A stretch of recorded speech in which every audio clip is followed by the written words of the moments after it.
Salutare oameni buni și bine v-am regăsit pe canalul nostru de YouTube. Astăzi vom vorbi despre un laptop de la HP. Irelevant modelul, dar o să vi-l spun. Se numește 15S FQ1003NQ. Scopul videoului de astăzi nu este review-ul în sine la laptop, ci mai degrabă o discuție liberă despre ce înseamnă să folosești un laptop în general.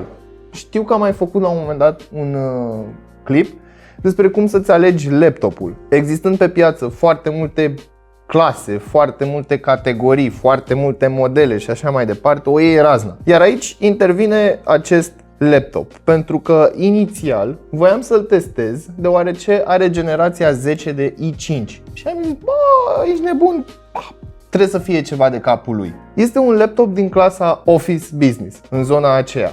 Majoritatea îl vor numi Home and Office Use, dar pentru Home Use este un fel de overstatement, să-i spunem așa. Și am să vă spun imediat de ce consider acest lucru. Dar înainte de toate, nu uita să te abonezi și să activezi notificările, iar mai apoi intră pe cel.ro/giveaway pentru a te înscrie în concurs. Ideea care este? Pe piață găsești foarte multe laptopuri din clasa business, marketate, ceva de genul acesta. Și aici îi citez pe cei de la HP, nu că m-aș lua de ei de la HP, au dreptate, dar nu toată lumea știe să aleagă, nu toată lumea știe să treacă printr-un filtru cuvintele dintr-o reclamă, să-i spunem așa. Creșteți volumul pentru muzică, filmul sau jocul preferat. Când sunetul este direcționat către dumneavoastră, nimic nu intervine între dumneavoastră și divertisment. Este fix din fișa produsului. Trecând de acest aspect, am observat foarte multă lume cunoscută, adică prieteni, cunoștințe, foști colegi, vecini și așa mai departe, care își cumpără laptopuri în ideea în care, uite, am văzut un laptop bun, specificațiile sunt foarte interesante, însă atunci când ajung acasă, îl iau, îl deschid și au o oarecare dezamăgire. De ce? Pentru că ecranul nu se vede nu știu cum, sunetul nu se aude nu știu cum, tastatura e nu știu cum, mai ai nu știu cum și per total ai o mașină care este cât se poate de capabilă, dar care nu te satisface. Majoritatea laptopurilor despre care vorbesc fac parte din clasa de business. De ce? Pentru că un laptop de business este un laptop de business și niciodată nu o să fie orientat către multimedia. Iar acum am să vă arăt și de ce. Pentru început, hai să vorbim despre acest HP, un model destul de nou, interesant, o combinație între laptop și ultrabook, făcut din plastic. Îmi place foarte mult că este subțirel, deci are sub 2 cm grosime. Și de ce am spus că este o combinație între ultrabook și laptop? Pentru că avem doar două porturi USB și un port USB tip C.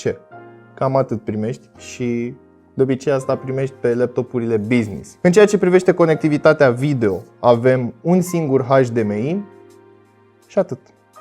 Altceva nu primești. Dacă vrei RJ45, te duci frumușel și îți cumperi un adaptor. Pentru că, cel puțin mie, nu mi-a venit în pachet un adaptor de la USB la RJ45. Mai departe avem un jack combo pentru căști și microfon și un cititor de carduri SD full. Mai departe aș vrea să vorbesc despre poziționarea mufelor, pe care eu o iubesc la acest laptop și dacă se poate ca fiecare laptop să aibă poziționarea asta, ar fi perfect.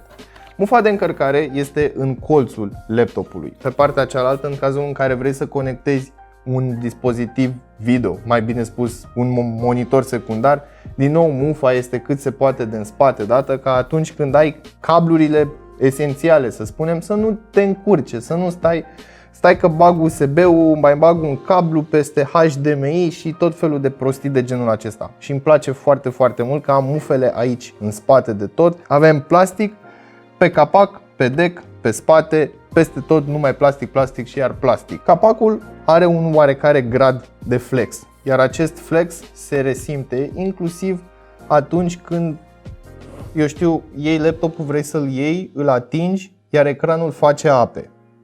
Destul de mare flexul pe capac, logica din spate pe care o văd.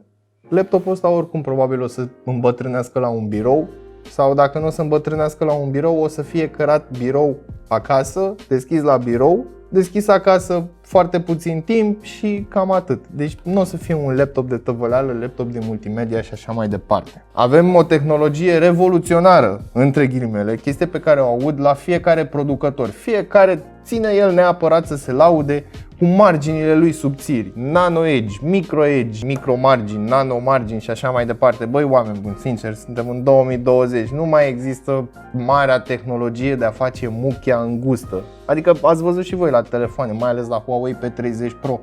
Se duce ecranul acela până în prăpastie cu curbura aceea nebună și mai există și Xiaomi Alpha, care din nou are ecran pe aproape toată suprafața telefonului. Deja mi se pare o chestie de marketing puțin dusă în zona aia în care wow, incredibil, uite ce are laptopul ăsta. Asta este doar partea mea de cârcoteală. Pe partea cealaltă este un laptop cu un design foarte interesant și mi se pare că are potențial la capitolul acesta. Acum hai să vorbim și despre display. 15,6 inch în diagonală, 220 de niți luminozitate. Adică dacă ești afară, pe scurt îți bate soarele direct în el, salut, pa, trebuie să stai puțin la umbră, nu este atât de vizibil în lumina directă a soarelui, dar menținând punctul de vedere de mai devreme, probabil laptopul acesta o să îmbătrânească la birou sau în ghiozdan. Așadar, nu cred că ar fi o mare problemă luminozitatea ecranului. Avem 45% NTSC dacă nu mă înșel, adică nu are o acuratețe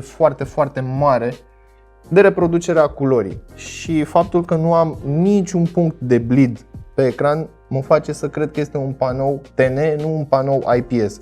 Oricum la 2300, 2500, 2600 în zona aceasta în care se învârt aceste laptopuri, foarte greu vei găsi un panou IPS și un panou IPS bun. Nu este un ecran bun pentru editat fotografii, nu este un ecran bun pentru editat filme, video și așa mai departe. În schimb, este un ecran excelent pentru vizualizat conținut text, editat conținut text și, bineînțeles, făcutul de tabele în Excel și așa mai departe. Iar aici trebuie să-i dau cel mai mare punctaj pentru că, efectiv, nu ai cum. Am scris text, m-am uitat pe internet după diverse lucruri și în momentul în care faci browsing se vede impecabil. Nu am ce să comentez. Mergem mai departe către becul laptopului sau, mă rog, baza laptopului, unde avem un flex destul de mare, destul de considerabil. În partea de sus, aici, sub ecran, avem difuzoarele, iar difuzoarele sunt de o calitate îndoielnică, să spunem așa. Ideea care e, dacă privești din punct de vedere al unui laptop multimedia, într-adevăr se aud foarte rău aceste difuzoare. Dar dacă privești din punct de vedere al unui laptop office/business, ei bine, se aud extraordinar de bine. De ce? Pentru că sunt foarte puternice și pun foarte mult accent pe înalte. Vocea se aude foarte clar, iar în momentul în care ai o conferință, vorbești cu cineva pe Skype, nu o să ai niciodată problema ce ai zis, bă, nu te aud, bă, nu te înțeleg, prostii de genul acesta. Tastatura. Ei bine, aici la tastatură am îndoieli. Este o tastatură de tip insulă, o tastatură chiclet, foarte simplă, absolut nimic nou sub soare. Este o tastatură și cu layout românesc. Dacă îți instalezi limba română, poți să apeși Shift, tasta respectivă și ai și diacritice. Bun, pentru România, din nou, mi se pare un lucru foarte bun. Însă calitatea acestei tastaturi cumva nu mă satisface. De ce? Având acel flex și neavând o consistență pe toată lungimea tastaturii, cumva ai o experiență de tastare ciudată, să spunem.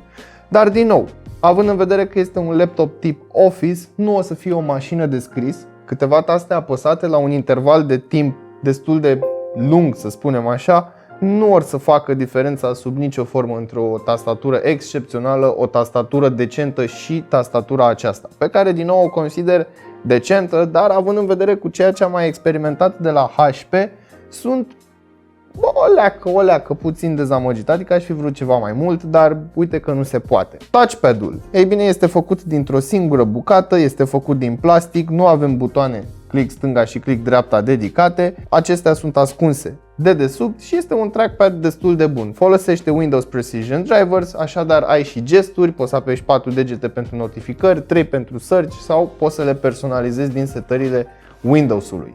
La capitolul acesta sunt mulțumit. Este un touchpad care răspunde la comenzi foarte bine, la gesturi din nou răspunde foarte bine și din nou este foarte util în momentul în care ai de făcut treabă stil Office, pentru că este precis. Tot ce am vorbit până acum se duce și sunt numai bile albe doar în segmentul Office. Pentru Home deja nu mi se pare un laptop foarte bun. Un aspect foarte interesant pe care l-am observat la acest laptop și mi se pare foarte bun într-un mediu office este tasta F6, care are și funcția de mute. Și în momentul în care este activată, avem un LED micuț portocaliu care mă anunță că sunetul este oprit. Hai să mergem mai departe către spatele laptopului și am să-l pun pe acest mousepad. Avem două piciorușe care se întind pe toată lățimea laptopului, unul mai înalt în partea din spate, unul mai scund în partea de jos. Nu o să simți diferența de înălțime, poate este un grad, maxim 2 grade, dar acest lucru facilitează airflow-ul. Și pentru că tot vorbeam de airflow, aici este un sistem foarte ciudat. Mă rog, nu ciudat, dar mi se pare eficient. Laptopul trage aer de jos și îl suflă pe undeva pe aici. Și asta nu-mi place, adică în momentul în care vreau să folosesc laptopul pentru ceva sarcină mai intensă, mie o să-mi sufle toată căldura fix pe aici, prin partea de jos a ecranului. Și în momentul în care l-am conectat la un monitor extern și vreau să-l folosesc cu clapa închisă, deja el îmi suflă fix în partea de jos a ecranului aerul. Și pentru că tot vorbeam de răcire și așa mai departe, evident am făcut și câteva teste sintetice, o să aveți scorurile afișate pe ecran. Nu o să discut foarte mult despre aceste scoruri pentru că totuși este un laptop business. Dacă aveți nevoie de acest laptop, nu o să-l cumpărați să vă jucați Fortnite și așa mai departe. Se descurcă foarte bine în jocuri stil Dota sau LOL, însă nu avea prea multe pretenții de la el pe partea de gaming pentru că nu are nici răcirea corespunzătoare, nu are nici placă video dedicată, are doar o placă video integrată, să spunem așa. Cam atât ar fi de spus despre acest laptop. Din nou menționez că nu este neapărat un review, ci este pur și simplu o discuție liberă și evident îmi trebuia un laptop pe care să port această discuție și îmi trebuia un laptop necorespunzător. De ce? Pentru că am observat o confuzie foarte mare printre oameni în momentul în care vor să-și aleagă laptopul pentru utilizat acasă, laptopul pentru multimedia și laptopul pentru diferite funcții de genul acesta. Și după aia rămân dezamăgiți și îți spun, bă, nu se aude bine sau nu face chestia asta. Motiv pentru care am ales un laptop Office. Un laptop Office care este cât se poate de rău în ceea ce privește multimedia, consumul de multimedia și bineînțeles gaming-ul și așa mai departe. Pe partea de business, în schimb, laptopul mi se pare foarte bun. Nu se ridică la nivelul celor grei, dar este un laptop cu care poți să-ți faci treaba fără absolut nicio problemă. Nu ai o selecție mare de porturi, dar având în vedere că o să ții la birou, nici măcar nu-ți trebuie foarte multe porturi. Adică ai nevoie de un USB în care să pui un mouse wireless și atât. Cam asta ar fi de spus pentru astăzi. Până data viitoare știți ce aveți de făcut. Nu uitați să verificați descrierea pentru linkuri utile, prețuri actualizate și nu uitați să vă dați cu părerea despre acest HP în secțiunea de comentarii de mai jos. Iar întrebarea mea pentru voi este următoarea. Vi s-a întâmplat vreodată să cumpărați un produs și după aia să nu fiți mulțumit de el pentru că n-ați știut să-l alegeți? Și dacă da, lăsați-mă să știu și poate o să fac un alt review.